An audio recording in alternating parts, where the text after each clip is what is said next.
ઓરદર ખાતે 20 કરોડના ખર્ચે નિર્માણાધીન સર્વોદય વન પ્રોજેક્ટની કામગીરીનું સ્થળ નિરીક્ષણ કરવા વન અને પર્યાવરણ વિભાગના 2 મંત્રીઓએ મુલાકાત લીધી હતી। એક તરફ અહીં નબળી કામગીરી થતી હોવાના વિડીયો વાયરલ થયા છે, ત્યારે બબ્બે મંત્રીઓએ મુલાકાત લેતા અનેક તર્ક વિતર્ક થઈ રહ્યા છે। પોરબંદરના ઓડદર ખાતે વન વિભાગ દ્વારા 20 કરોડના ખર્ચે વિકસાવવામાં આવી રહેલા સર્વોદય વન પ્રોજેક્ટમાં ખૂબ જ નબળું કામ થતો હોવા અંગે તેમજ અહીં ખનીજ ચોરી કરી દરિયાની રેતીનો વપરાશ થતો હોવા અંગે તાજેતરમાં જ 3 વિડીયો વાયરલ થયા છે અને વન વિભાગ દ્વારા યોગ્ય મોનિટરિંગ ન થતું હોવાનું પણ વિડીયોમાં જણાવાયું હતું।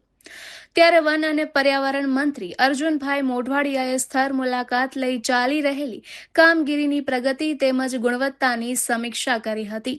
આ તકે વન અને પર્યાવરણ વિભાગના રાજ્ય કક્ષાના મંત્રી પ્રવીણભાઈ માળી વિશેષ ઉપસ્થિત રહ્યા હતા। સ્થળ મુલાકાત દરમિયાન મંત્રીએ પ્રોજેક્ટના વિવિધ ભાગોમાં ચાલી રહેલી કામગીરીનું સ્થળ પર નિરીક્ષણ કર્યું હતું। પ્રોજેક્ટના આયોજન, વનીકરણ, વિવિધ થીમ આધારિત વન વિસ્તારોના વિકાસ તેમજ મુલાકાતીઓ માટે ઊભી કરવામાં આવનાર સુવિધાઓ અંગે અધિકારીઓ પાસેથી વિગતવાર માહિતી મેળવી હતી। વન અને પર્યાવરણ રાજ્ય કક્ષાના મંત્રી પ્રવીણભાઈ માળીએ જણાવ્યું કે સર્વોદય વન જેવા પ્રોજેક્ટમાં માત્ર વિકાસની ગતિ જ નહીં, પરંતુ કામની ગુણવત્તા, પર્યાવરણીય ધોરણો સાથે જ સર્વોદય વનની મુલાકાતે આવતા બાળકો અને પ્રવાસીઓ અહીં આવીને કંઈક શીખીને જાય તે પ્રકારનું ખાસ આયોજન કરવા અંગે જરૂરી માર્ગદર્શન આપ્યું હતું। મંત્રી મોઢવાડિયાએ પ્રોજેક્ટની કામગીરીમાં ગુણવત્તાના ધોરણો સાથે કોઈ બાંધછોડ ન થાય, ઉપયોગમાં લેવાતી સામગ્રી અને કરવામાં આવતી કામગીરીનું યોગ્ય નિરીક્ષણ થાય, તેમજ મંજૂર આયોજન અને નિર્ધારિત માપદંડો અનુસાર કામગીરી આગળ વધે તે અંગે સંબંધિત અધિકારીઓને જરૂરી સૂચનાઓ આપી હતી।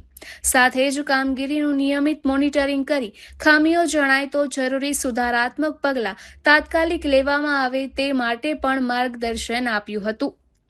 આ મુલાકાત દરમિયાન કલેક્ટર એસડી ધાનાણી, મુખ્ય વન સંરક્ષક રામરતન નાલા, સામાજિક વનીકરણ વર્તુળ રાજકોટ CFR સેન્થિલ કુમાર, નાયબ વન સંરક્ષક ચિરાગ ચાંદગુદે તેમજ વન વિભાગના અધિકારીઓ, કર્મચારીઓ અને સંબંધિત અધિકારીઓ ઉપસ્થિત રહ્યા હતા।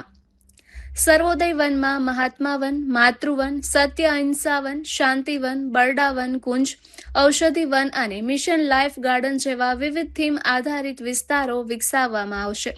આ ઉપરાંત સિટી ગાર્ડન, ગ્રામ સ્ટોલ, કૃષ્ણ સુદામા વાટિકા, પ્રાકૃતિક રમતગમત વિસ્તાર, સી વ્યૂ ગાર્ડન, રોક ગાર્ડન, ગ્રામ સ્વરાજ, કફેટેરિયા, પીવાના પાણીની સુવિધા, ટોયલેટ એરિયા, પાર્કિંગ એરિયા તથા C57 વન કેદી સહિતના સુવિધાઓનું આયોજન કરવામાં આવ્યું છે।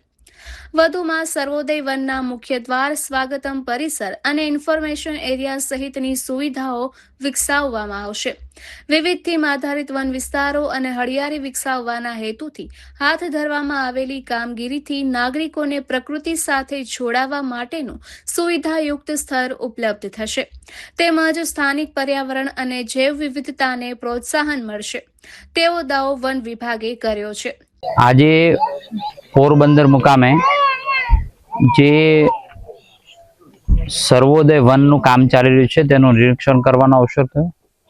સાથે સાથે બરડા સેન્ચુરી તેની નેચરલ હેબિટાટ્સ જોવા માટેનો અવસર મળ્યો છે। એની સાથે સાથે આ બરડા સેન્ચુરીની અંદર જે નેસમાં રહેતા પરિવારો, માલધારી પરિવારો પોતાની જીવનશૈલીથી અનેક એમના પ્રશ્નો છે, એ પ્રશ્નોને જાણવાનો પણ અવસર મળ્યો। સાથે સાથે તેમને વિસ્થાપિત કરવા માટેની જે આપણા અહીંના માન્ય મંત્રી શ્રી એટલે કે અર્જુનભાઈ મોઢવાડિયા, પૂર્વ મંત્રી શ્રી માન્ય મોળુભાઈ બેરા અને આપણા અહીંના સાંસદ માન્ય મનસુખભાઈ માંડવિયા દ્વારા આ વિસ્તારના માલધારીઓ સારી રીતે વિસ્થાપિત થાય અને તેમને પોતાનો હક મળે એ માટેની જે કવાયત ધરી છે તે લોકોને સાંભળવાનો પણ અવસર મળ્યો છે। બીજી તરફ આ વનના નિર્માણ કામગીરીમાં જ ભ્રષ્ટાચાર થયો હોવાના વિડીયો પણ વાયરલ થયા છે, જેના પગલે અનેક ચર્ચાઓ જાગી છે। નિપુલ પોપટ, પોરબંદર ટાઈમ્સ।